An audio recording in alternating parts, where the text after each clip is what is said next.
If I could ask you to come in and find your seats, we're going to get started here in just a moment.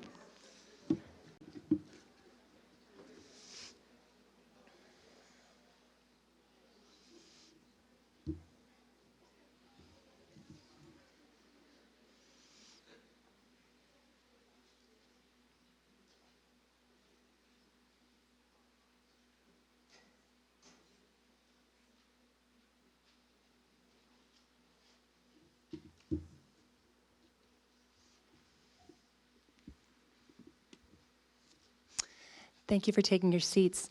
Welcome. My name is Sarah Hawk, and I'm the chair of the Communication Department here at Santa Barbara City College. Thank you for attending our forum with our first finalist, Dr. Utpal Goswami. Before Dr. Goswami joins us, I'd like to review the format for this forum. Our forum today is being recorded and live streamed, and our finalists will join us and give us an opening statement in just a few moments. At the conclusion of the statement, we will have a Q&A for approximately 35 minutes, and I will let us know when we have time for one last question. At the conclusion of the Q&A session, our finalists will have the opportunity to also give a closing statement.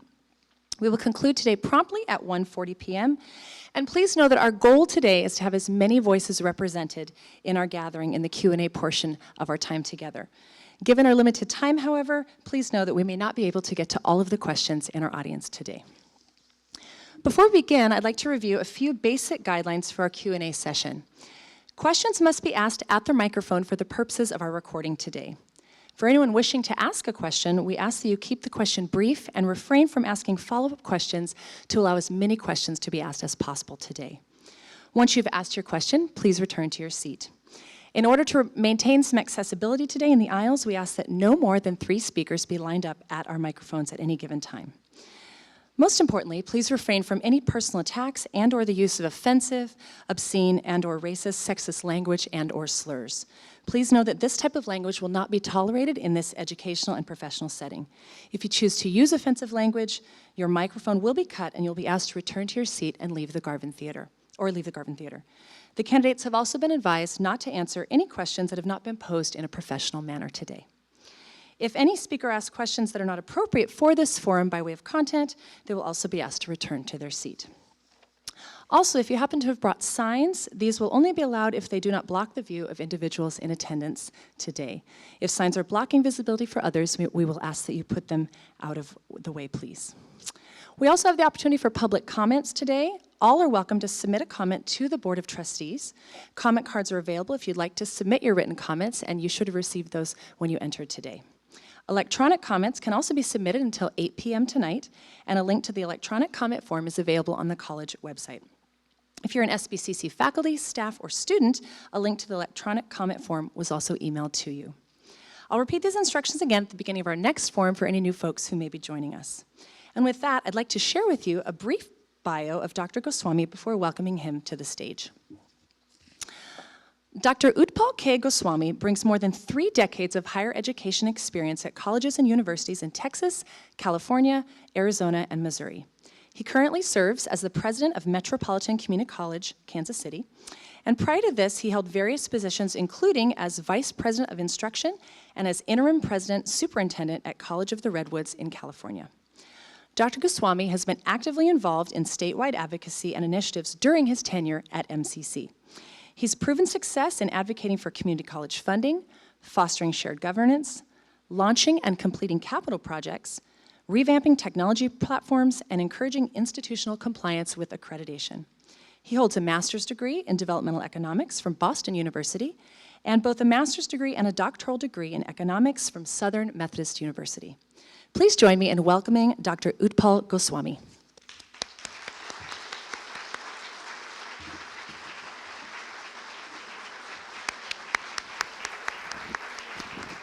Good afternoon. Good afternoon. First of all, thank you for showing up here, taking time out of your busy day. Thank you to faculty and staff for the work you do day in and day out. I know that 99.9% of the things that you do happens well. You don't get to hear about it, but the 1% or 0.1% that doesn't go well, you get to hear about it. But I'm here to tell you, I want to validate the work that you do on a daily basis that influences students and lead to student success. And I want to thank you for that. I want to thank the community members who are here. Your support is very important for the college.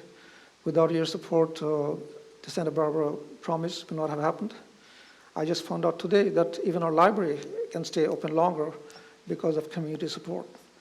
And finally, thanks to the students who are here, because you have given us an awesome responsibility to take care of your education and placing your trust on us. So that's something near and dear to my heart. I feel right at home here. I view my leadership to be to create environments where people can be successful and to set the stage where others can perform. So it is kind of very ironic that I'm here in a stage that is being set up for somebody to perform. So the symbolism is great. Briefly, I will tell you a little bit about my interest at Santa Barbara City College. I have been an admirer of SBCC for a long time, to be precise, since 2010. At that time, I was at College of Redwoods, and we were looking, because we had severe accreditation trouble, we were actually looking for a role model of institution on which we can pattern some of our practices, and the institution we picked was Santa Barbara. And we poured over your publicly available documents, and we shaped and modeled many of the things that we did at College of Redwoods using the guidance and the insights that we can develop from Santa Barbara. Now, I will just tell you that that was in 2010, and that was before you got the Aspen Prize, so we'll take some credit for discovering you. If you don't know it yet, your mission has a very distinctive phrase in it, dedicated to the success of each student. And that sings to me. You'll hear me say that every student is somebody's daughter, somebody's son, somebody's father, somebody's mother, and so on. And so when you look from the perspective of each student, we are forced to look at students not as abstract or a number, but we're looking at students as individuals. And I will remind you that when we talk about policies and procedures and whatever else we're planning to do here, that ultimately you have to keep each and every student in mind. Not students in aggregate, but students in mind. I know you're curious about knowing a little bit about my background, and we have a very short amount of time, but I'll tell you some snippets about my journey so far. So I grew up in a very remote and diverse part of India. I actually went to school in places that didn't have electricity. I went to school carrying slates with chalk. And so, that I'm standing here is a testament to the power of education that you can have. And that's what I'm so passionate about in terms of community colleges, because nowhere else in the world there are institutions where we have democratized education. We have made sure we are there for all students. So we're still a work in progress. It is a bold and an ambitious project. Just like we are still trying to perfect the Constitution and the phrases under the Statue of Liberty. We are still trying to perfect what we are doing as a community college. But let there be no mistake. Our contribution to higher education is immense, and more than half of the students in higher education go through community colleges. So I'm absolutely delighted to be here for that reason. Plus, it is a passion of mine to work in an institution that has such an extensive history of academic excellence and supporting students. So I also like to point out that I did not start to be an administrator. I was in the teaching track. In fact, I was a teacher for about 20 years until a colleague / mentor of mine kind of sat me down and says, "You're an economist, and you know what comparative advantage is. And let me tell you, your competitive advantage is leadership and administration, and we'll do something about it. And that's how my journey into administration began. So I got into administration fairly late in my life, and then I've looked for opportunities wherever they are to advance. And I'm delighted to be here as a candidate for your presidency. And through your questions, I'll try to reveal who I am. Thank you very much.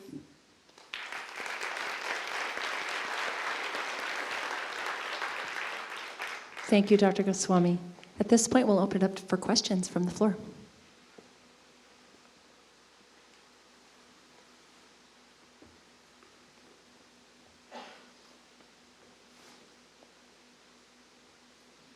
Welcome. Thank you. As someone who taught in Kansas, many times I went to the City of Fountains there in Kansas City, so I know the school from which you come. So my question is one question, two parts. It's not a follow-up. And that is, what role do the arts play in your personal life? And given we're in an environment, not just here at City College, but elsewhere, where STEM seems to drive the college train, what role do you see the arts and the liberal arts and humanities in a comprehensive college? And if you're here tonight, come see the play. It starts at 7:30. Sure. I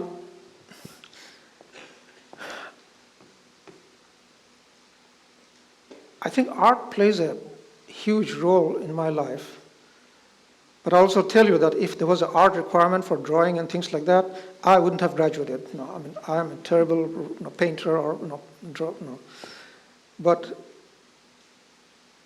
when I talk about hobbies, most of the things I do is artistic. I like to build things. So to give you an idea, I'm a pretty good knife maker. I'm a pretty good furniture maker. I'm now into making recurve bows.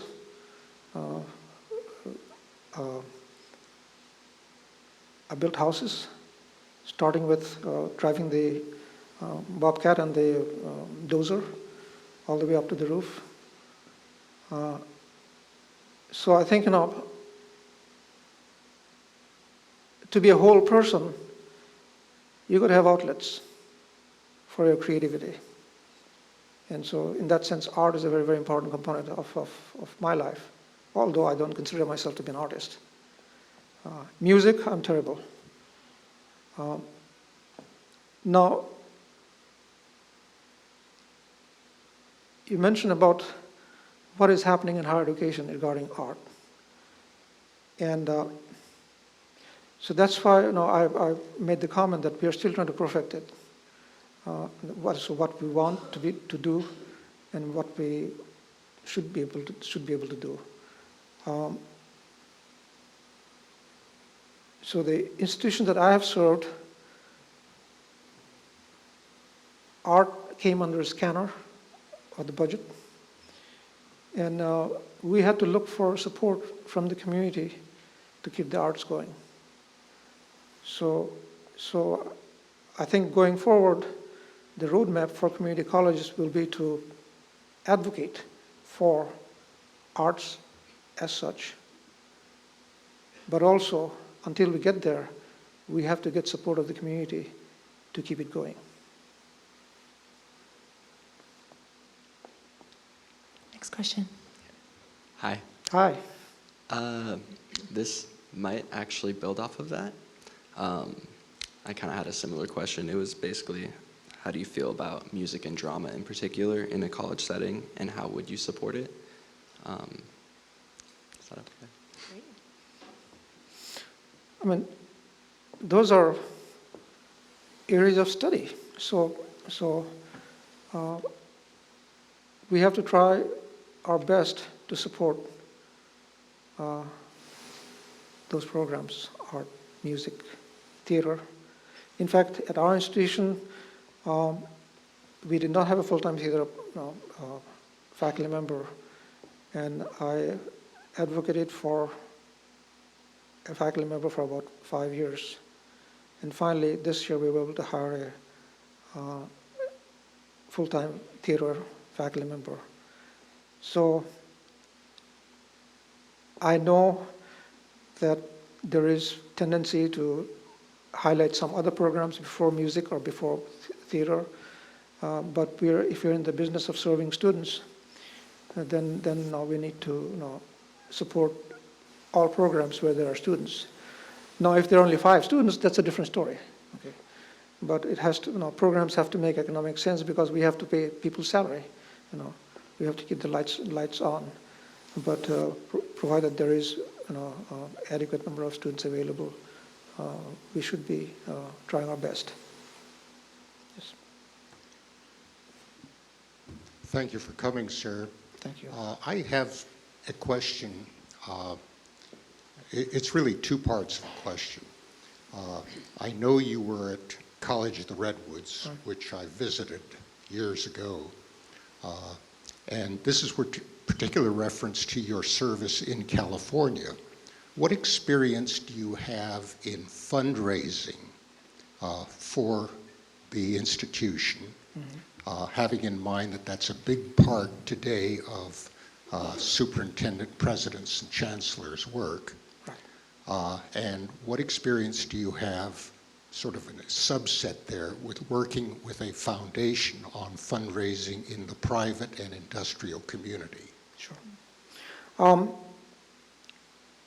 So if you look at my resume, you'll find that I have developed over 20 programs. I would say substantial majority, maybe 18 or 19 of them, have been through external funds. So we have always made sure that given the budget situation that we face, most institutions are not able to introduce new programs without cutting something else.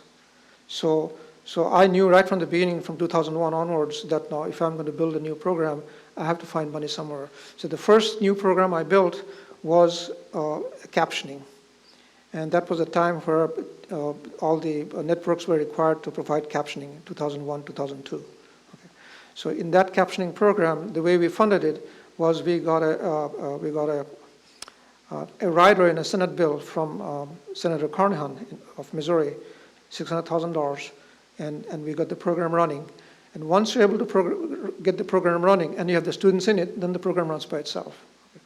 So I can give you a ballpark number of somewhere between $18 to $20 million is what I've raised in terms of to support programs. Talking to the foundation, I have been sitting in one capacity or another as a foundation ex officio board member or a support person since about 2001. And I have been tasked to approach multiple high net worth individuals for donations. So yes, I have been able to land some $1 million donations also for the institution. My current role that I'm about to take to the board is regarding annexation of the community college district, where we expand our district boundaries so that now we can raise more funds for the institution. So I have worked both on the philanthropic side, corporate side, and on the public sector side. Let's head back to this side. Hello, Dr. Goswami. Hello. I'm president of the Academic Senate here at Santa Barbara City College, and we have observed that Metropolitan College does not have a formal academic senate, such as the model that we have here in California. So given that lack in your recent place, in your recent college, can you describe both your philosophy and your experiences with shared governance, particularly with faculty, and particularly in those areas where your administration and the faculty may have had strongly differing points of view? Sure. One of the ways I came into administration was I was in a very similar situation that you are in, position that you are in. So I was a faculty leader before I, and working out the shared governance at Shriner University. So that comes naturally to me. So I don't have to put on an act or anything like that. No, it's just natural to me. But I have worked extensively at College of Redwoods to actually establish shared governance. College of Redwoods did not have a board policy on participatory governance until I got there. And then I was the first president in 40 years to kind of start that. So I am very comfortable with with working with faculty and expecting the boundaries that the faculty have and working with that. Yes, there has been occasionally a difference in points of view, but I think when there is trust between the leadership and the faculty, then we work it out in such a way that we don't push anybody into a corner. So to me, a big test is whether an institution is operating in such a way that on every issue, one party is being pushed to a corner, or they're finding ways to work it out. And to me, that's the important test of whether governance is working. But the point of governance is not to ultimately put something into a corner, because you're basically stuck there. So I'm eager to work with faculty. I've never had any issues with governance. And in the recent survey that was done at my institution, at my campus, that we do every year, since I got there, the campus climate index went up by 12 points. 12 points. Thank you. Thank you. Hi. Representatives from groups like Fair Education and California for Population Stabilization, which has been designated as a hate group by the Southern Poverty Law Center. The representatives from these groups attempt to influence our campus. They attend our meetings, They give public comments at board meetings. Complimentary stories about these groups have appeared on Fox and Friends and Breitbart. In the light of hate crimes against black students on this campus and the challenges faced by non-white students here, how do you propose responding to right-wing challenges to Santa Barbara City College's mission?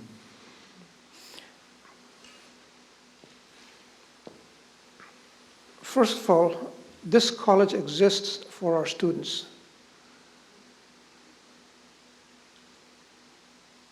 So we cannot become an instrument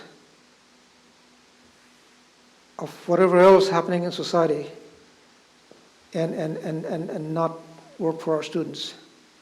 So my first is going to be that we have to determine what our values are and act on those values.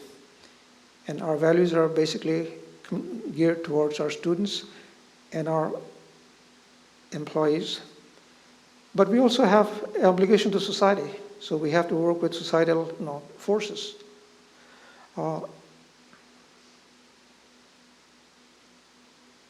It is not something new that is happening only at Santa Barbara. It has been happening everywhere in the country.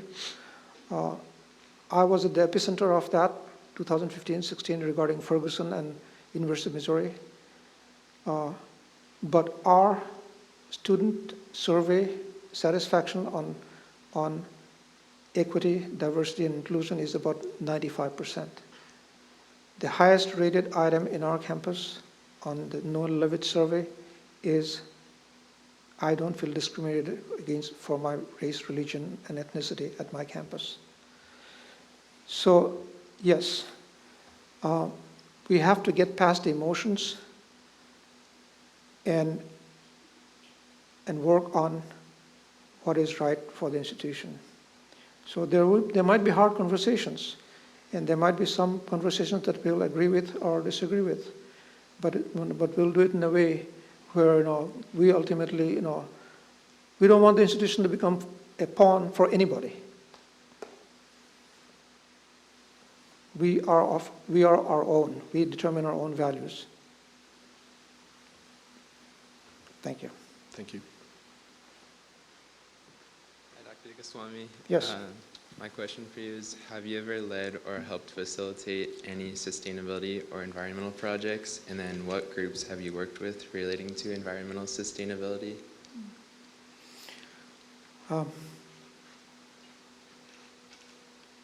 We have an obligation to make sure that we tread lightly and leave no long-term footprints. And in that philosophy, you want to do what is environmentally responsible and ethical. So some of the projects that I've been involved in is, with a lot of solar, depending on the part of the country, conserving water, agricultural practices that doesn't use a lot of water, things of that sort.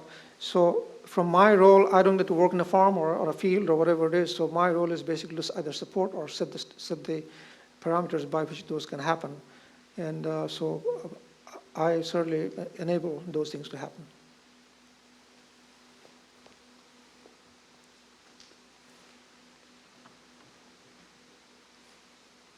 Hi, I am a member of the community, so I'm not directly Sure. affiliated, but I keep up with what's happening here. I'm interested, although you said that the forces of society are affecting these kinds of issues that the gentleman mentioned ahead of me.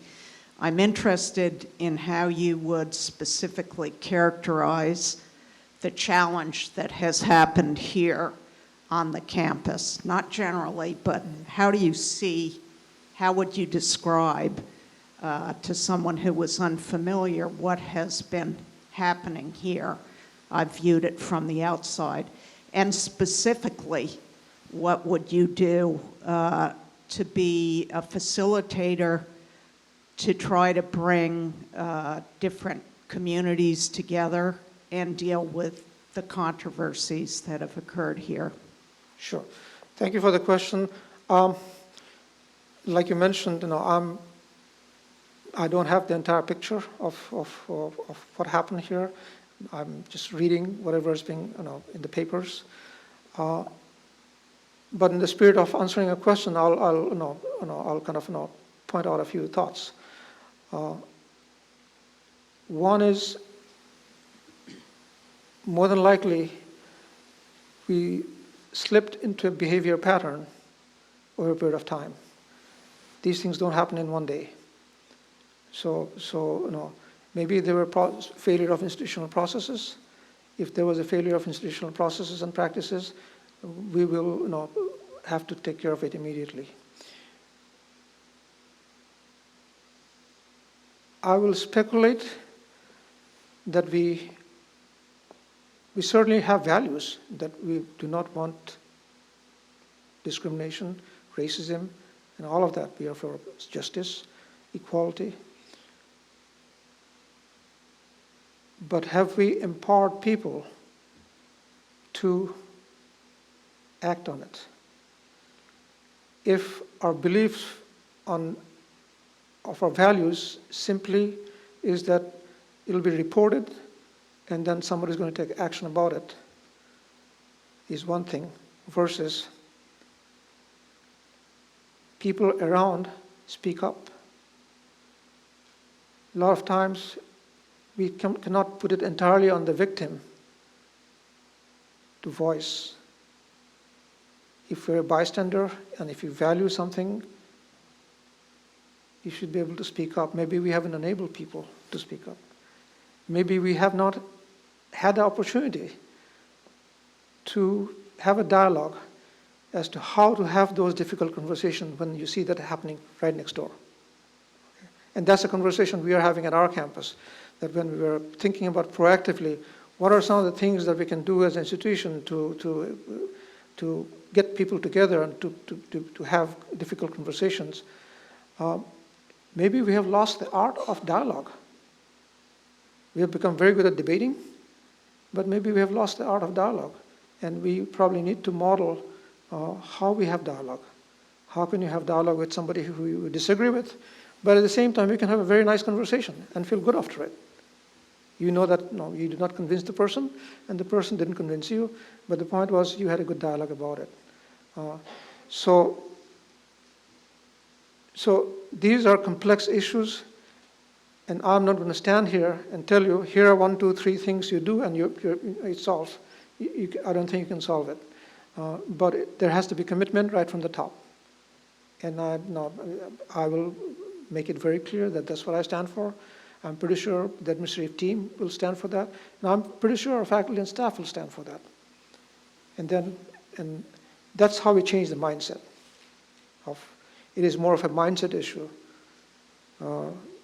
Again, not knowing what exactly is happening, we are on left field in terms of trying to give an answer.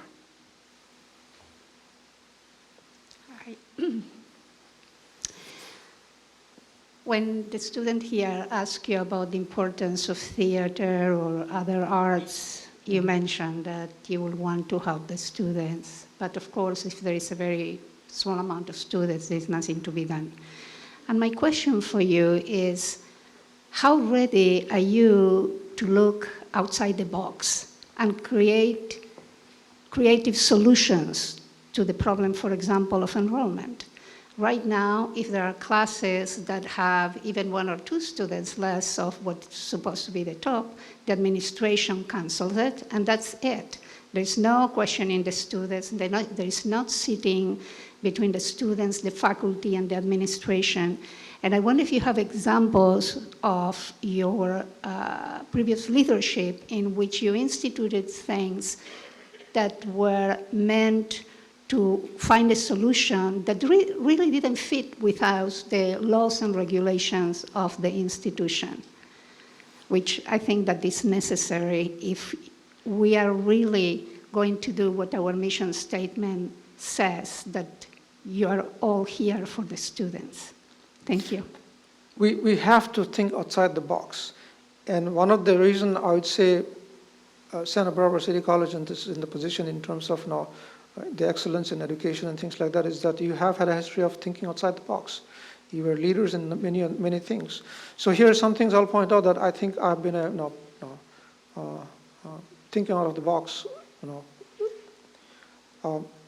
We had a request produced 500 technicians for the mining industry. We didn't have those programs. And first question is, how will you recruit 500 students? So, you know what our solution was?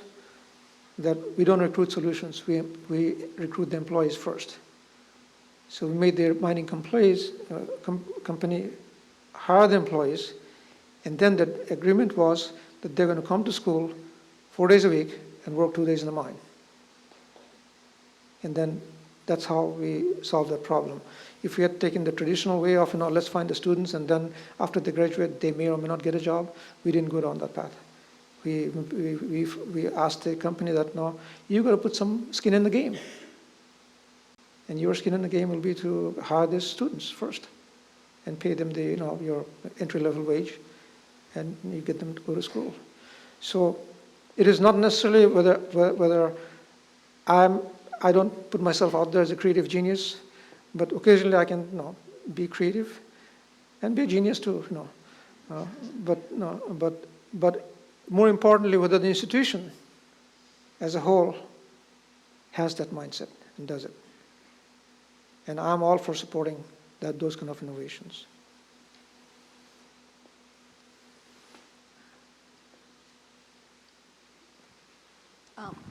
I've had the pleasure of living close by to the City College for over 35 years. And I've also had the experience of seeing it triple in size practically, with a lot of pressures of having students living so close to single-family homes. And I am not sure, but you must be aware that there is a real problem for obtaining low-cost housing in Santa Barbara. And the problem, I heard you say that in order to increase funds, you would want to expand the boundaries of our area. We already have more than 55% of our student body that comes from out of the area or from foreign countries. Are you planning, or would you think that one of the solutions would be to market more to out of area and foreign students? Let me correct something. When I was talking about expanding the boundaries, that was at our institution, because that's at MCC, where I am right now. Oh, were you? Yes, Oh, I was not talking about. misunderstood you. I was not talking about Santa Barbara City College. Yes, but do you, the school used to market specifically to foreign students in order to increase the income. And I wondered if that was also part of your solution. I haven't really looked at our enrollment plans, but enrollment plans are always a combination of things, of a portfolio of things that you know, deal with. Yes, there will be, let me put it this way. We need to have a conversation about how much of international students is good. We are not talking about a proposition where international students are not good for the institution. We're not saying that. You're not saying that, and I'm not saying that either, right? So the entire question is, you know, what is the limit where, you know, that we can sustain, okay? And I don't know whether we have had the conversation as a community and as a campus, but that's something in terms of relationship between the social construct between the college and the community. Those are the kind of discussion that needs to happen.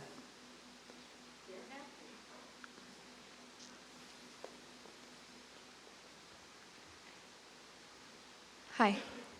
I have a question. When thinking of SBCC, what programs first come to mind? And why do you believe students come to the school? And what will you do to keep these programs thriving? You have 100+ programs, you know, they're all like, you know, how do you pick as favorite children? You know, all your kids are favorite. So, yes, there is not a favorite program that I'm going to pick, but what I know is that from my perspective, students come here for the exceptional, you know, support you get from faculty and staff. Okay? That I hear all the time, and as I was having lunch with a group of students, I heard that clear also, that you get extremely good support from faculty and staff. So it is, from my perspective, we need to maintain that environment where students feel that coming to Santa Barbara City College, they get a better opportunity than going someplace else. And ultimately, in your mind, I think that's what you're doing also. The reason you're here is because you felt that this was a better option for you than other options in front of you. Thank you.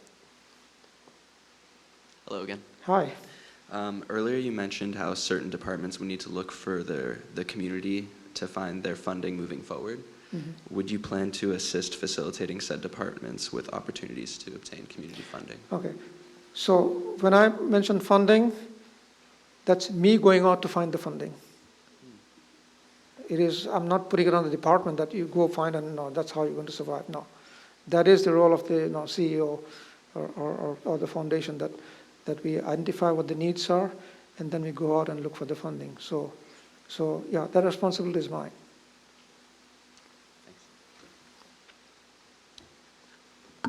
Hi, Dr. Goswami. Hello. I too am an economist, and although they call it the dismal science, I see myself as a realist more than anything. So in that regard, I'm here to address the elephant in the room. Well, actually, the set of elephants, because we have quite a few of them. So they are from a drop in campus morale to documented distrust in administrative leadership, discord on issues of equity, even to the point where a subset of our members of our Board of Trustees voted against our student equity plan. So we've got some issues, and I'm sure you've read and heard about some of them already. So although we have many examples of excellence at SBCC, in many respects, we're at a low point. So it'd be a difficult and challenging time to step into this role. Let's see, what else I want to say. So what concrete steps do you anticipate taking in order to begin the process of bringing about transformational change?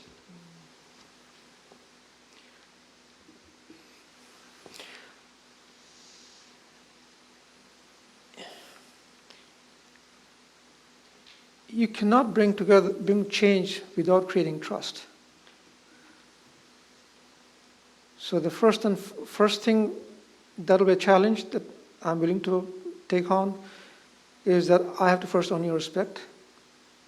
And the only way I can earn your respect is you will see how I'm behaving, how I'm acting, what decisions I'm making, how I'm interacting with people, how my leadership team is interacting with people. In communication, I'm a firm believer we need to keep lines of communication open. One of the things that I'll suggest, we have a robust governance structure at SBCC, but we should also give ourselves the luxury of having time to have almost like a think tank kind of conversations, where we're not pressed for making a decision, but hopefully those conversations will prompt a decision 6 months from now, a year from now, 2 years from now. That's how you become proactive. If you're in a reactive mode all the time, it's very, very difficult because you're already have taken a position on whatever reason. But we need to be proactive, and this, a college setting like this is the ground to have those conversations where you're trying to solve, anticipate things way in the future, and are having conversations, not knowing whether it's going to lead anywhere, but you are still having those conversations. That's how you end up building, a sense of partnership, that I'm open to your suggestions and you're open to my suggestions, and we are all having conversations about how to take the institution forward. I will tell you that even though there are lots of different ideas and parties, you have more in common than you think. I think your values are still in the right place. You're just disagreeing about the way you're going to do it. And those things sometimes, no, you can always have conversations. So my first is to build relationships. Okay? In my application, I think I wrote that the way I judge my leadership is that I am working with extremely passionate and intelligent people. And my role as the president is to make sure that all of them come to the table, or is at the table, and being able to facilitate the conversation between all the parties and come to a decision.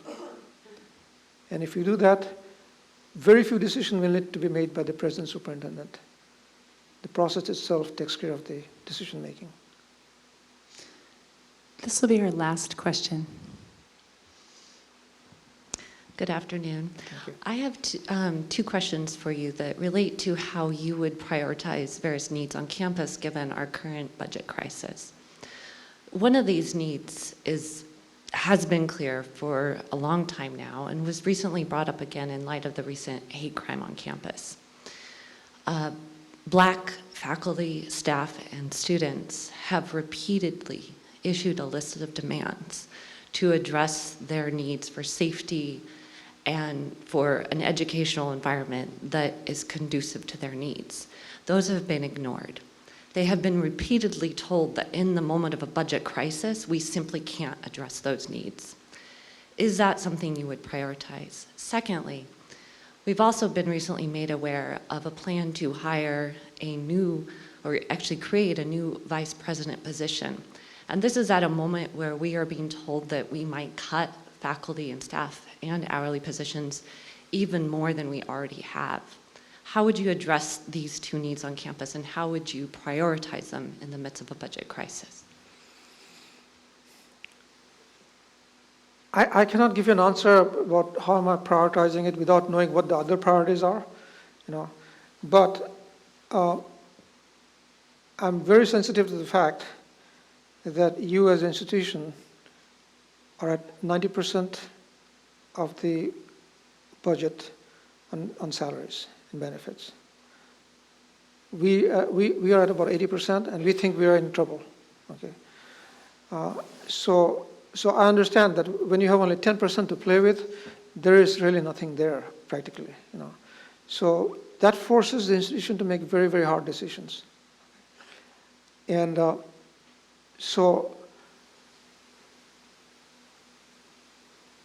it all depends on what other priorities that happen, and I don't see it there.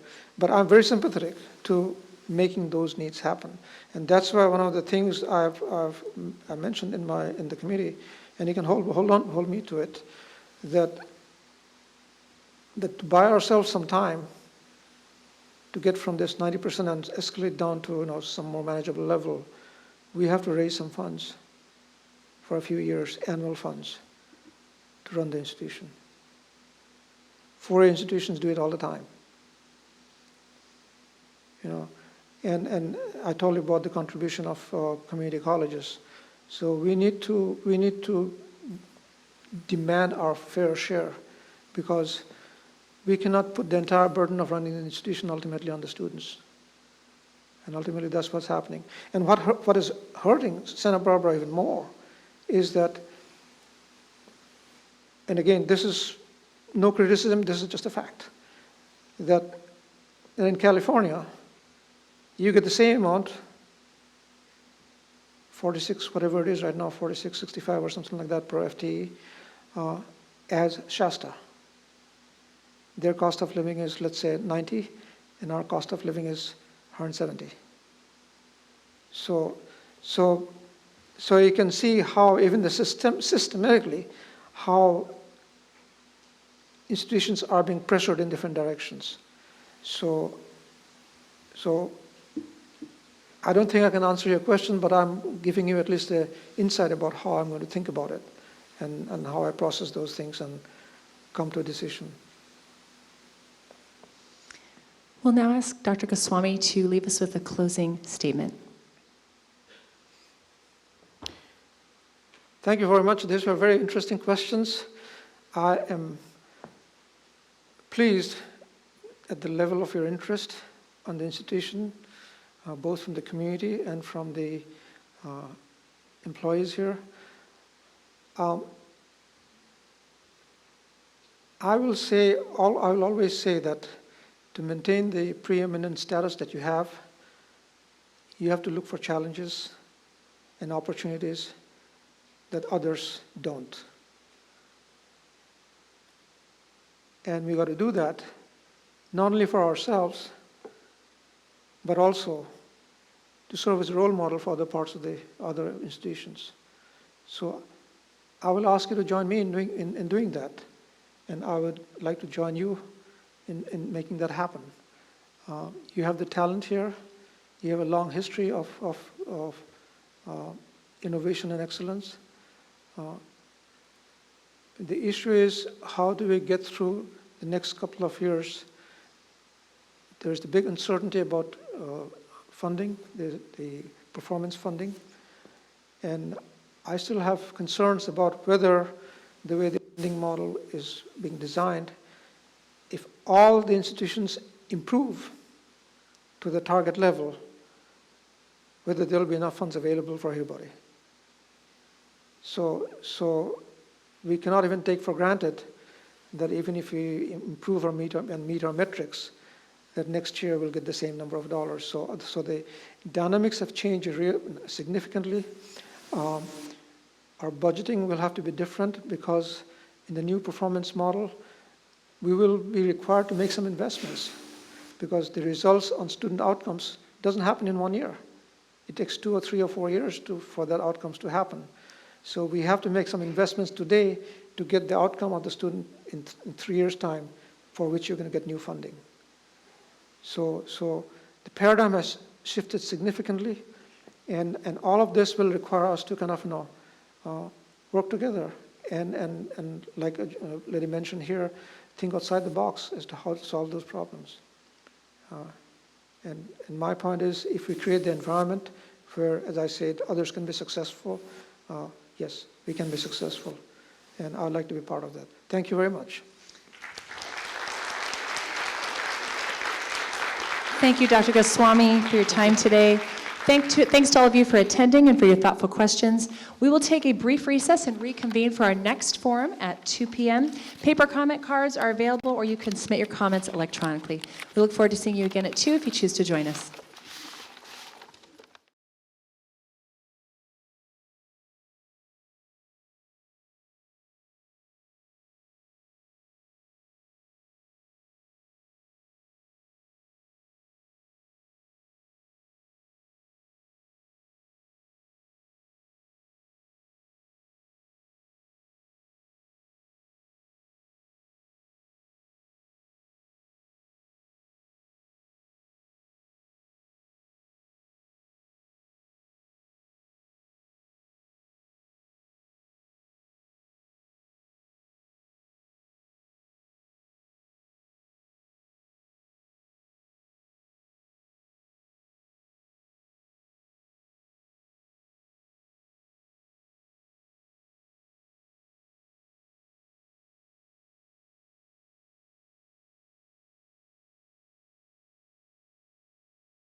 Folks, to our second presidential forum. My name is Sarah Hawk, and I'm the chair of the Communication Department here at Santa Barbara City College. I'd like to thank you for taking the time to attend this forum with our second finalist, Dr. Kenneth Lawson. Before Dr. Lawson joins us, I'd like to review the format for this forum. This forum is being recorded and live streamed. The finalists will join us and give an opening statement in just a few moments. At the conclusion of their statement, we will have an open Q&A for approximately 35 minutes, and I'll let you know when we are at the time for our last question. At the conclusion of our Q&A session, our finalists will also have the opportunity to give a closing statement. And we will conclude our forum promptly today at 2:50 p.m. Our goal today is to have as many voices as possible represented in the Q&A portion of our event. Please know, however, that because of the time constraints, there's a good chance we may not get to every question in the audience today. Before we begin, I'd like to review a few basic guidelines for our Q&A session. Questions must be asked at the microphone for the purposes of recording today. For anyone wishing to ask a question, we do ask that you keep the questions brief and refrain from follow-up questions to allow as many voices as possible to get to the microphones. Once you've asked your question, we do ask that you return to your seat. And in order to allow for accessibility in the aisles, we ask that no more than 3 speakers be lined up at a given time at our microphones here in the front. Most important, we ask that you refrain from any personal attacks and/or the use of offensive, obscene, and/or racist or sexist language or slurs. Please know that this type of language will not be tolerated in this educational and professional setting. If you choose to use offensive language, your microphone will be cut and you will be asked to return to your seat and possibly to leave the Garvin Theater. The candidates have also been advised not to answer any questions that are not posed in a professional manner. If any speaker asks questions that are not appropriate for the forum, they will also be asked to return to their seat. Lastly, if you've brought signs, these will only be allowed if they do not block the view of other individuals in attendance. If your signs are blocking the visibility of others, you may be asked to put them away. As far as public comments go, we have made that available today. All of you are welcome to submit a comment to the Board of Trustees. Comment cards are available if you'd like to submit those in a written format, and you should have been provided with those when you came in today. Electronic comments can also be submitted until 8 p.m. tonight, and a link to the electronic comment form is available on the college website. If you're an SBCC faculty, staff, or student, a link to the electronic comment form was emailed to you. With that, I'd like to share with you a brief bio for Dr. Lawson before welcoming him to the stage. Dr. Kenneth Lawson has 20 years of experience working in community colleges. He currently serves as the Vice President for Instruction at Skagit Valley College in Washington State.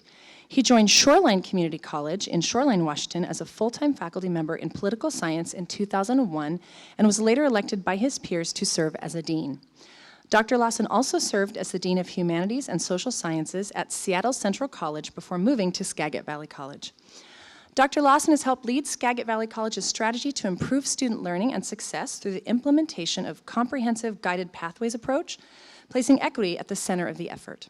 He was recently named as an Aspen Presidential Fellow. Dr. Lawson has a doctorate in political science from the University of Washington and a Master of Arts degree in political science from the University of Utah, where he also received his baccalaureate.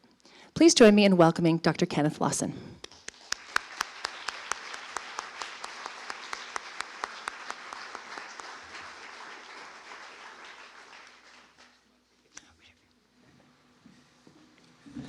Well, thank you for having me. I'm really excited to be here. One, the weather is a little better here than it is in Seattle.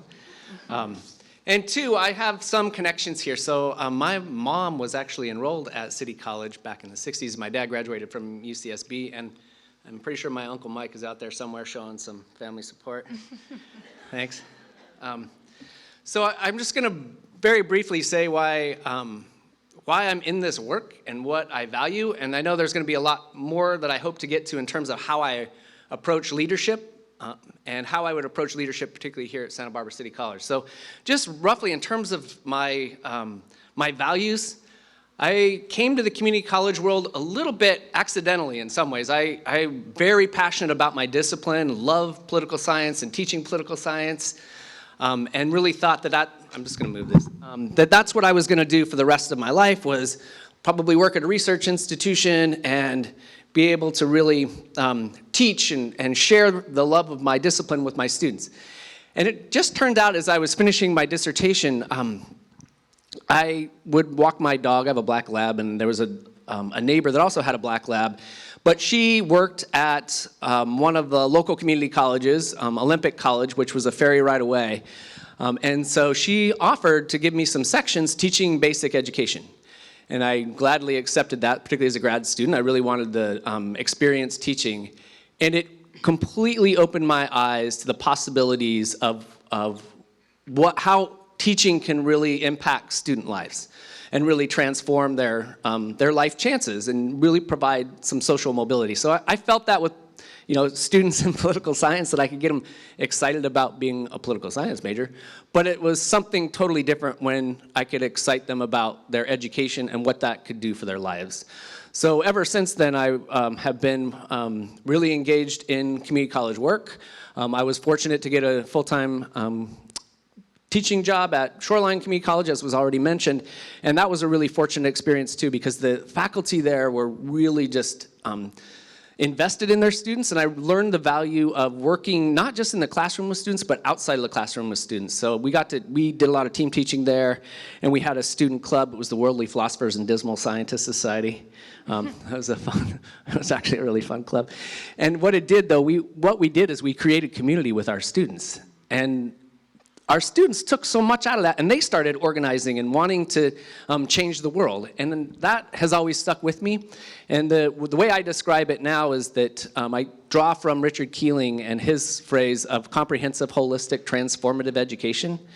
And that, to me, is how I approach it's how I approach administration, but it's also just how I approach what I think education is all about, particularly at a community college. So when I say that education is comprehensive, it means we're all engaged in actually educating our students. It doesn't matter if you're a faculty in the classroom, or you're the financial aid person, or in the bookstore, or the groundskeepers. We're all being a model to our students and teaching our students. And then when I talk about holistic, or when I think about holistic education, which, by the way, I think you're doing a great job here, we have to attend to the whole student, right? The mental health, the material standing of our students, so that they can eat and be able to really study in an effective way and in a healthy way. So those things, those like kind of material components and that whole component of the student are to me central to having a successful community college. And those are things I value deeply. And those help to then get students to think about not only transforming their own individual lives, but how they can take that into the community and transform the community for the better as well. And so at least in terms of my values, that's really where I tend to find a clear foundation and a clear direction. How much time do I have? Because I could go on. You have about 2 more minutes. Okay. Then I want to say something really briefly then about how I would approach leadership here, because if I think students actually are able to take what they learn here and go make the world a better place, it can either be for them as individuals or for our broader community. In some respects, we have to replicate that here. Like, how do we ensure that students are exposed to a really healthy environment, and an environment in which we all feel like we belong and participate in a healthy community?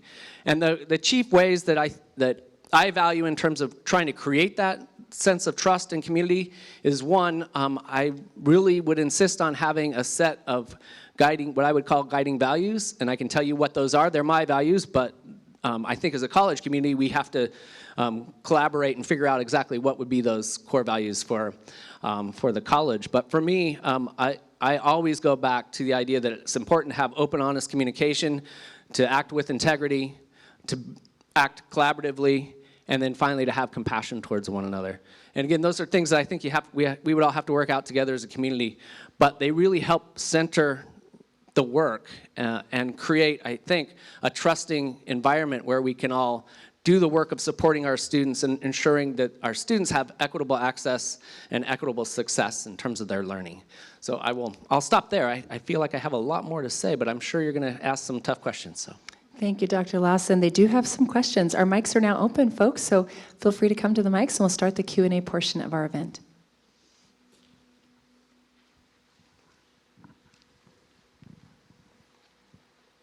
Welcome, and first of all, I invite you to attend the play tonight at 7:30. Oh, it looks great. Yeah. Light Spirit, it's a comedy. Our world could use some laughter. I'd like to ask you a two-parter. What do the visual and performing arts, what role do they play in your personal life? And how do you view their role in a college environment that, not just here, but elsewhere, is becoming increasingly more STEM-driven? And that's it. Thanks. Yeah, great question. So a couple of things in terms of my connection to the arts. So I don't know if you read my bio, but I said that one of the things that I really enjoy doing is listening to an eclectic mix of music. And to me, that's like, it's actually a really important part of like just how I get along in the day. I need that. I need more than just sort of my nose in a book or sometimes even talking to people. Sometimes just that music helps.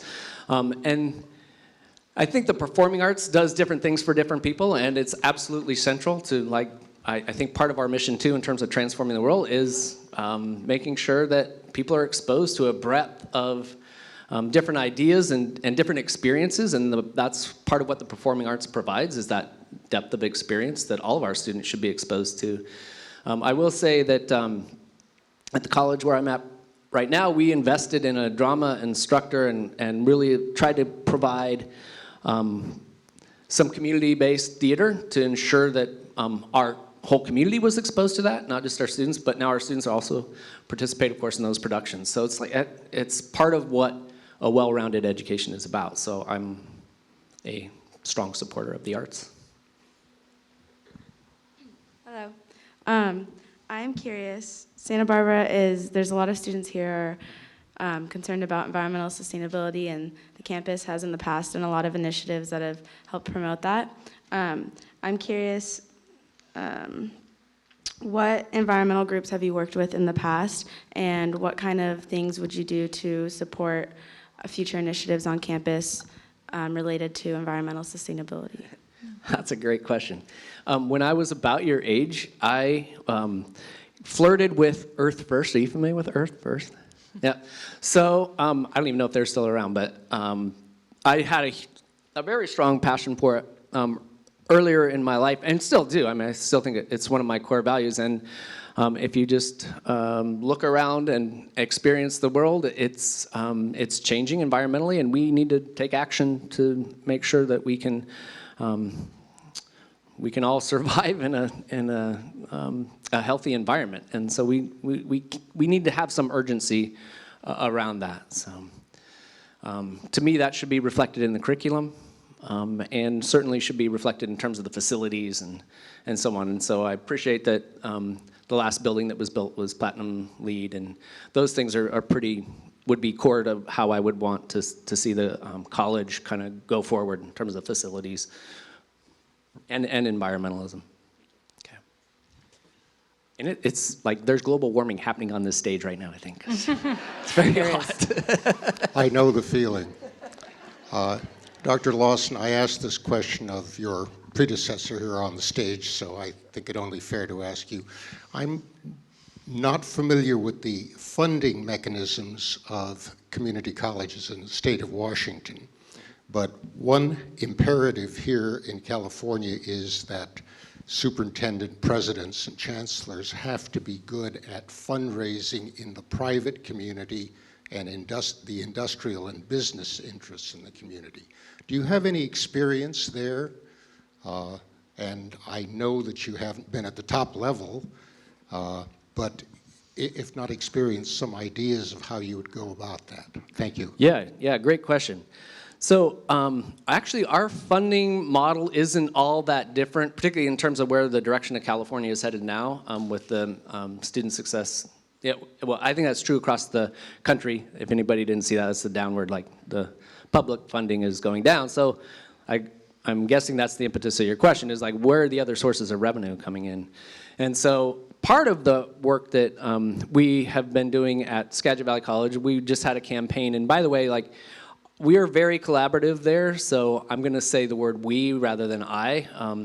But we just completed a $3 million campaign. My role in that was really to help build some of those community relationships and maintain those relationships, which, by the way, I think that's what you want your president to do anyway. It's you leave it up to the experts to do the actual ask and making. I know you have a very successful foundation, but making those requests for actual fundraising. So I do think it's like now just central for presidents to be out in the community and building those relationships. And I've done that, but it's not been my core role, so just being honest about that. But I enjoy that work, and I think I'm decent at it, good at it. And then the other thing that I don't think we should discount are other ways that you can generate revenue. I know the college has been pretty successful with continuing education as a revenue source. And then I'm pretty proud of the work that my team has done in terms of generating grant dollars, and that's another way that you can help build revenue.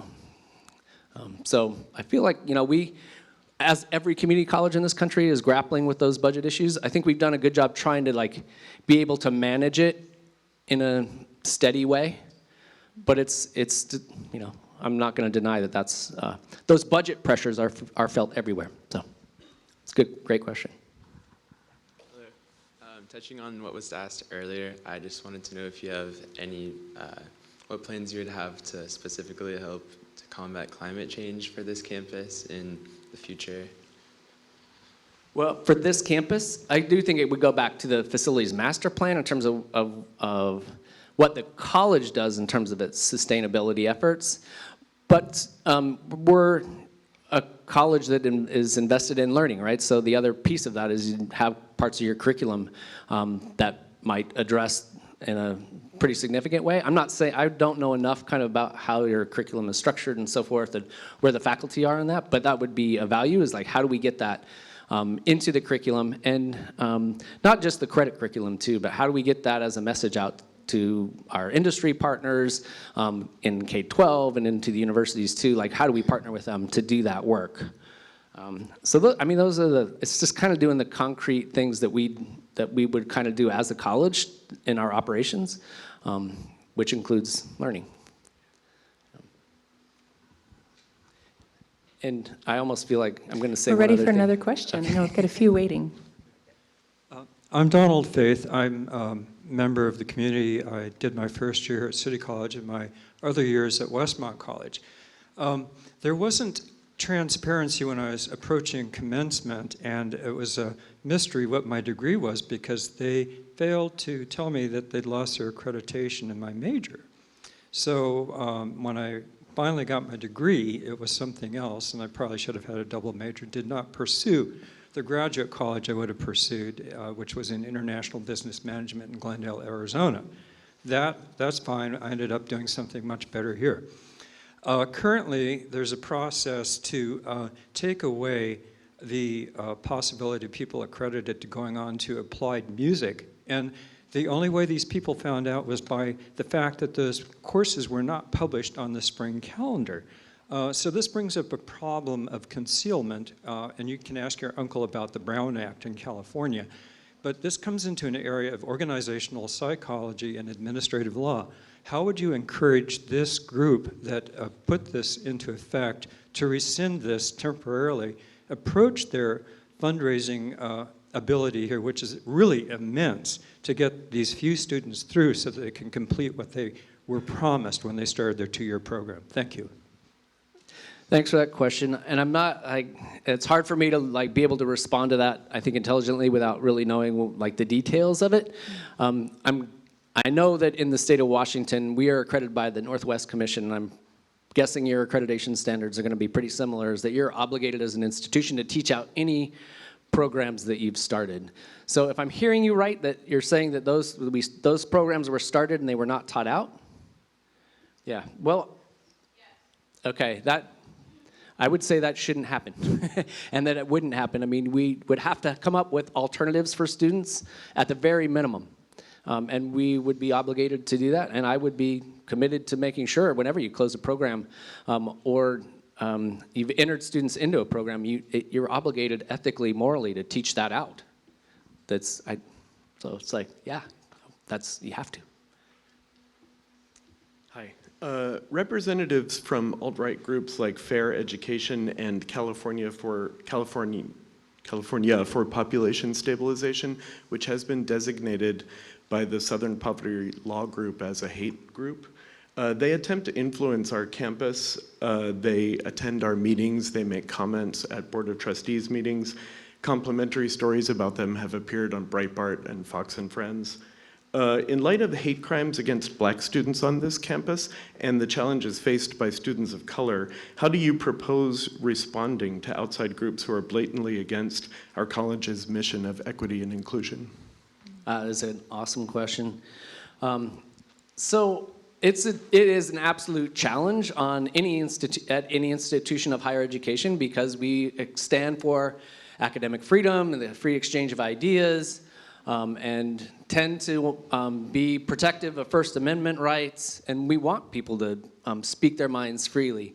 At the same time, we have a clear educational mission that is really paramount.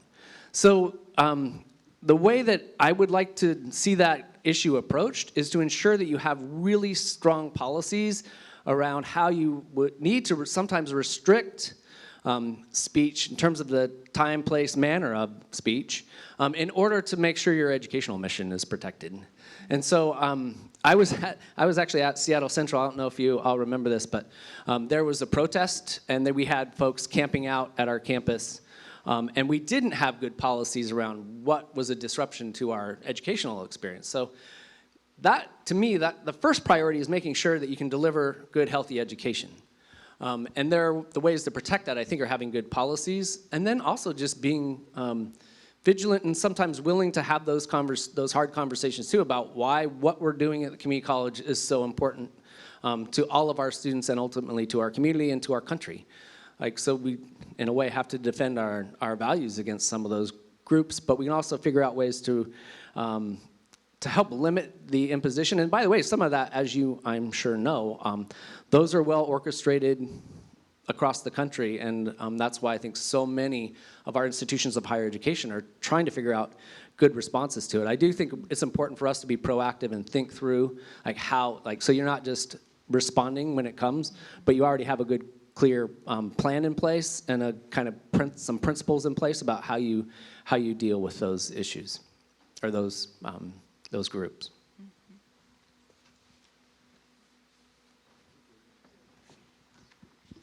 We're ready for our next question. Hi. I can tell you for sure, if you come here, you will miss the rain. So, Thank you. So honesty, integrity, collaboration, and compassion. Great basis. You have a small budget. You have students that want to learn, teachers that want to teach. But you have boundaries that are set by the institution about how many students per teacher and so on. How do these guiding rules inform you? So what I think, partly what you're asking is that sometimes, those guiding values are great, but sometimes they're going to come into conflict, if I'm following your logic a little bit. So maybe as an example, right, when you have personnel issues, as an example, you're not going to openly and honestly talk about those things because you have to be compassionate and respectful of the person that might be in those situations. So as with any issue, I think, you try and balance those values, but here's my gut feeling is that when you come back to those and say, are we being open and honest in a way that's appropriate for this situation? Are we being compassionate? Are we acting with integrity? Again, all of that appropriate to a situation. It helps center you and guide you. And then, we can hold each other accountable to those values as well. So I can guarantee you as a human being, right, sometimes we fall short of those kind of central values. Like I will always want to be open and honest with you as your superintendent president, but there are going to be times where you get rushed and you forget. And that's, you make human mistakes. And the idea is that then we hold each other accountable to them. If I don't act according to those values, come tell me. And then I say either I messed up or here's what I was thinking, and we reset, and we always try and practice implementing those, even though they get messy and they're sometimes conflicting. So what's right in any given situation sometimes it just takes good, what I would call just good practical, ethical judgment. And so sometimes, life is messy, but by having those and returning to them and holding each other accountable to them, I think we start to create a community where we begin to trust one another, and that becomes core. Next question. I'm also a political science major. Yes. And I love walking my dog on the City College campus. I love mingling with the students, having them pet my dogs. I've lived nearby for 35 years, but I've seen such an increase in the density of student activity, and a lot of it is very unpleasant for the residents that call this area our home. And although the enrollment has decreased here on campus, it has increased as far as our area here around the school. What thoughts do you have? What plans as a political science person do you have on how we can deal with the problems of them taking the low-cost housing that is needed by many of our residents? Well, I think, I mean, I would have to understand that issue much more in the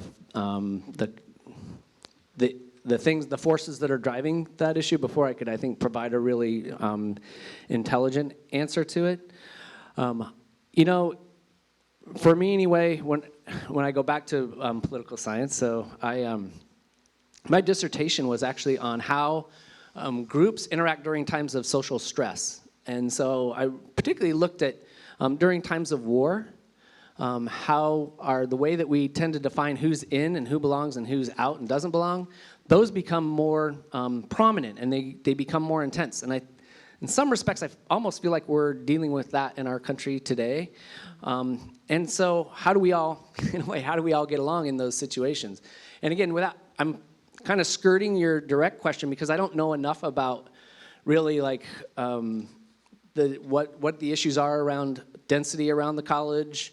Is that sometimes density is a good thing. Sometimes it's good actually in terms of environmental practice. So there's so much that's packed into your question that I don't feel like I have a good enough footing to be able to give you anything other than kind of that abstract answer. Next question. Hi. So I kind of addressed this at lunch, but I felt like I didn't get a clear answer just about the racism that's been happening on campus. What do you plan, if you get the position, what are you going to do about it? Especially because a lot of our students that are affected are told to move on from it and to just, it's fine, you'll be fine, but the people that are doing all that stuff are still here, and it's a threat to the students that they don't feel safe, that they feel even more marginalized than they may be. And I think it's something super important. Like I work in EOPS, and we work with a huge variety of students that come from all different backgrounds, whether it doesn't matter, you may be homeless. We work with a lot of students that can't afford housing. And so I just want to know what you plan to do, like as a student, that like I care about the lives of my peers. Like I really want to know like if you're like what you're going to do to support them because they need the support. Yeah. Thanks for asking that question. And there's one, I think it can be said just straight up, right, that this college shouldn't tolerate racism. And then in terms of like, but I think there's like there's a whole fabric of the college that needs to be addressed. So I'm just gonna say kind of the things that I think are important to creating an equitable college environment. And it's things that I've worked on throughout most of my career and things I feel passionate about, and so would want to make sure that if I'm your president, would bring these things. And so bear with me, there's a little bit of a laundry list here. The students, in order for them, as you're saying, to feel like they belong and that this is their place, one, we need to have a staff and faculty that looks like the diversity of our students. So spent a lot of time trying to diversify our faculty and staff and have been really successful actually at doing that. We've increased our faculty of color at my current college by about 11%, which maybe, I mean, percentage-wise it doesn't sound a lot, but in terms of the actual hires that we've done over time, I'm pretty proud of that. And then in addition, our curriculum has to reflect the diversity of our students. I've been working currently at Skagit to ensure that we have a diversity requirement there, but I would call it a diversity light kind of requirement. And what I want it to be is an equity social justice requirement where all of our students get the foundational knowledge, skills, and abilities to be able to function effectively and ethically in a diverse society. So I've got a faculty work group that's addressing that issue as we speak, and they're just like, they're exceptionally fun to work with, but that too is part of, I think, building that whole college culture that's supportive of diverse students. And then we also have done a lot of work around inclusive pedagogy, and sorry to use a kind of wonky word for you there, but it's really like how as faculty and staff too, we just expanded this to our staff, how do we ensure that the way that we teach and the way that we deliver services is inclusive of all of our students? And so we've spent a lot of professional development time tackling those issues, as well as tackling issues of racism, and trying to figure out how can we be sensitive and aware of what that is.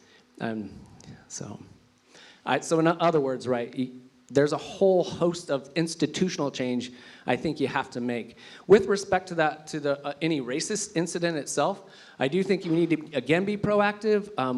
I am a strong supporter in having bias incident response teams where we have a guiding philosophy already established and protocol in place, so that when those things happen, you're not trying to randomly kind of figure out what to do, but you have a protocol that you can go through, and you can respond quickly and effectively, so that our students have a place where they can focus on their learning, and that's why they're here.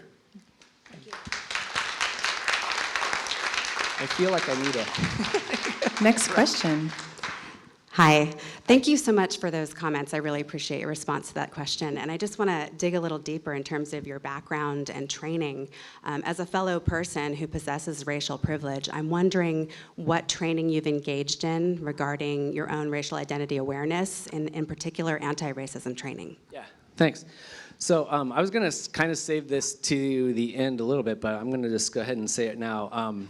So my grandfather is buried in the Santa Barbara Cemetery next to my grandmother, and he really valued education and made sure that that was sort of something that we would expect. I was expected that I was going to get a higher education. In fact, I told my dad that I wanted to go work on a cattle ranch once I finished high school, and he's like, "No, you're not going to go work on a cattle ranch. You crazy?"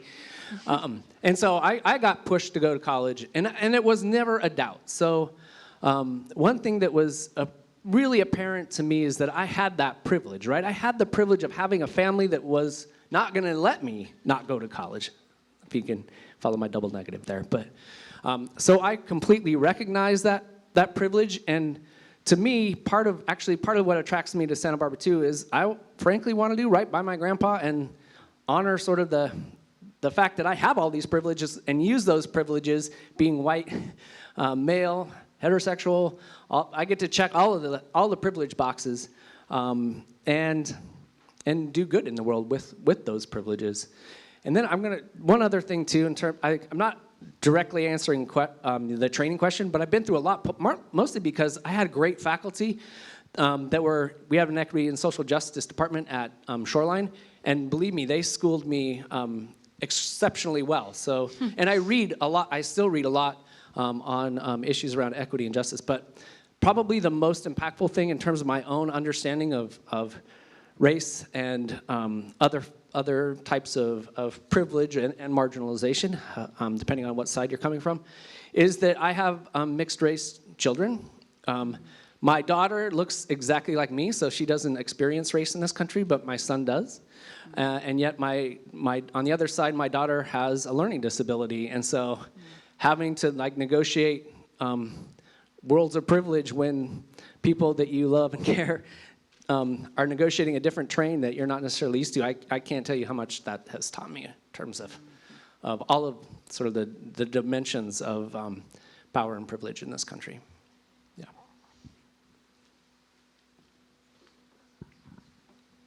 Hi, Dr. Lawson. Hi. You guys have heard my joke. I'm here to talk about elephants. And I'd like to say we only have one, but we have a herd. Or herd. From a drop in campus morale, documented distrust in administrative leadership, discord on issues of equity, to the point where a subset of our board of trustees, your future employers, voted against a student equity plan. And although we at SBCC have many examples of excellence here on campus, we are at a low point at this stage. So you'd be walking into very difficult times, which I'm sure you already know. So my question, what concrete steps do you anticipate taking in order to begin the process of bringing about transformational change? Yeah, great. So I already mentioned having a set of guiding principles that I would like to work with the whole campus on to get those in place, because I do think that's the basis of trust. But it is absolutely clear, based on that climate survey, that the issues run deep. I don't have enough knowledge of what exactly those issues are. I know that Dr. Benjamin is working on all of the results of those. I would want to talk with the consultant, absolutely. And ultimately, I think we need to get a work group together and have actionable steps, like what are we going to do to repair the damage, if you will, that's been done, or the division that has happened here. So I would want to see that probably pretty quick. I'm saying this too without like having a real, like, I obviously know there's an issue, but I don't know exactly where the problems lie. But I can commit to you in saying we're not going to ignore it. It has to be not just like a study of it. What are the actionable strategies and things we're going to do, and what's the timeline to change this place? Because our students depend on us for their social mobility, their well-being, and we all have to be healthy in order to make sure that they're getting the learning that they deserve. And so I commit to at least having a plan about how we're going to make this climate healthy and focused on where it should be, on equitable access and success for our students. Hi. There are times of surplus and times of crisis in any budget. How do you propose we remain fair towards all departments and students when it comes to budget crises and distribution? Yeah, great question.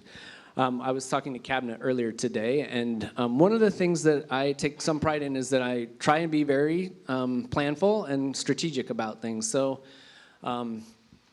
in terms of how I like to see resources allocated, I think first thing you do is actually not worry about the resources, but what are the actual priorities that you have as a college? What are the things you need to get done? And then our goal as administration is to figure out how do we find the resources to say yes.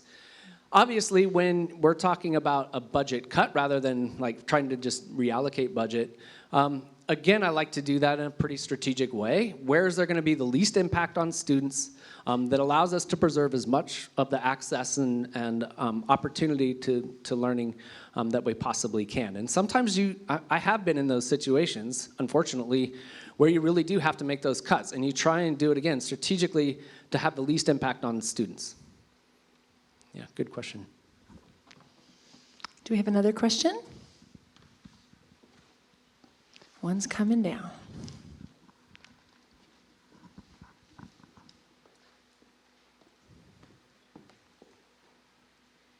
So my question actually is along similar lines to what you've already heard, but budget crisis, lots of elephants.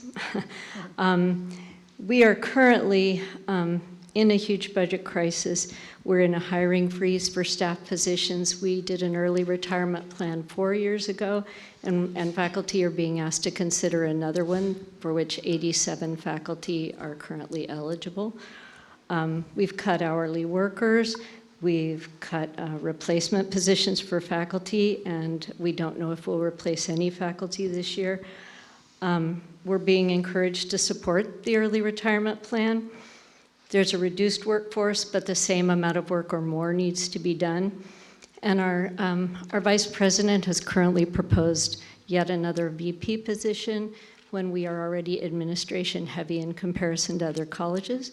So I'd just like to ask, how do you personally see prioritization of needs on campus? And what role does shared governance and consultation play in that?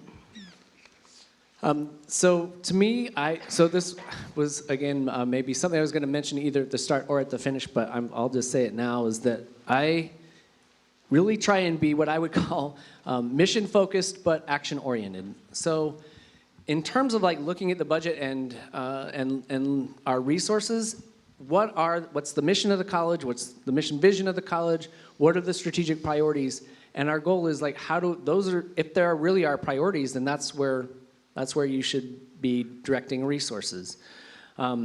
Obviously, if you don't have enough resources, it goes back to the similar question that was just asked, then it's almost the reverse question of how do we get the least impact to all those good things that we want to do.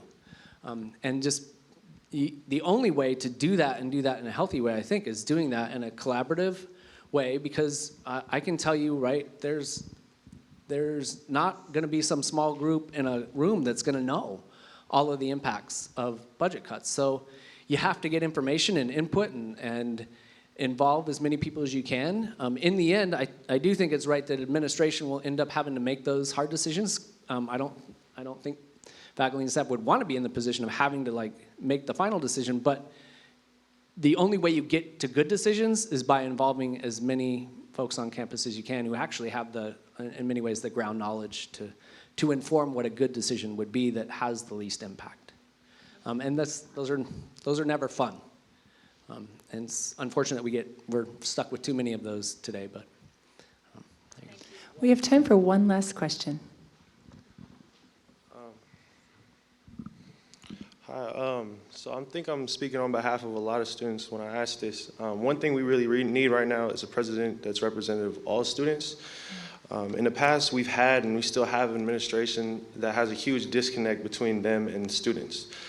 In regards to equity, I think one thing that's critical is bridging that gap in between administration and students, especially students coming from disadvantaged and underrepresented backgrounds. My question is, what are you going to do to bridge that gap between admin and students? Yeah, good question. So a couple of concrete things that I would want to do. One, I tend to think that sometimes some of the problems that we have and the tensions, challenges that we have can be solved if we just sit down and actually have the time to talk them through. Sometimes people are going to disagree and you don't ever get there. But I think it's important to carve out the time as best you can. So I personally would expect to meet with students on a regular basis, and for that matter, I would want to meet with the campus on a regular basis. And I think, given where this campus is right now, probably at least a monthly meeting with the superintendent president for all of the campus, and then carving out time as well with some of the key leadership groups. So that would include the faculty senate, student government, and classified staff and professional staff too. I think it starts with good communication and trying to build trust and really being collaborative. One of the things I didn't mention at Shoreline, or kind of alluded to it, but when the students felt like they really belonged, they started to make changes at the college too. They took it in their own hands. So the students, many of whom had come out of my program, my area, they went and restructured our student government, and they created a Minister of Social Justice department, which I just was like, yes, this is so awesome. And so that came out of just engagement and talking and really trying to be honest about, hey, these are the issues, how do we address them, and what are some steps we can actually take and implement. And then again, being accountable, okay, I said I'm going to do this, here's what I'm going to do it by, and following up. So in a way, it goes back to, I think, some of the things that we've said. I think the college kind of needs a plan about how we involve folks in the equity work to help heal our climate around issues around equity. And then I should say too, it goes back to also diversifying our faculty and staff. Thank you. At this point, we're going to close the Q&A and ask Dr. Lawson to leave us with a closing statement.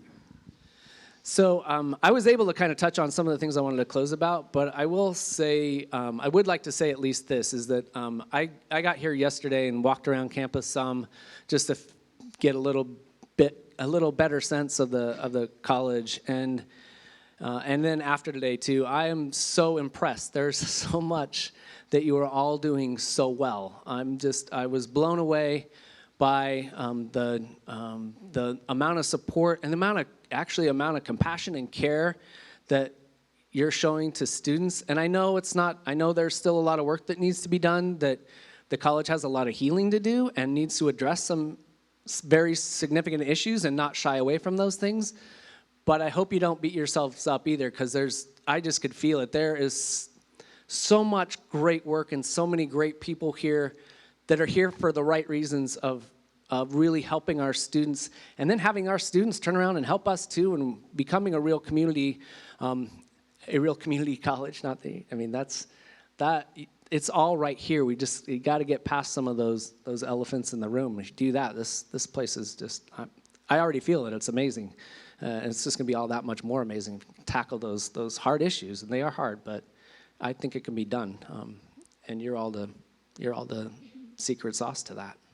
So, would you join me in thanking Dr. Lawson for his time today? We'd like to thank you all for attending. Thank you for your thoughtful questions. Paper comment cards are available, and remember, you can also submit your comments electronically. Thanks so much for coming.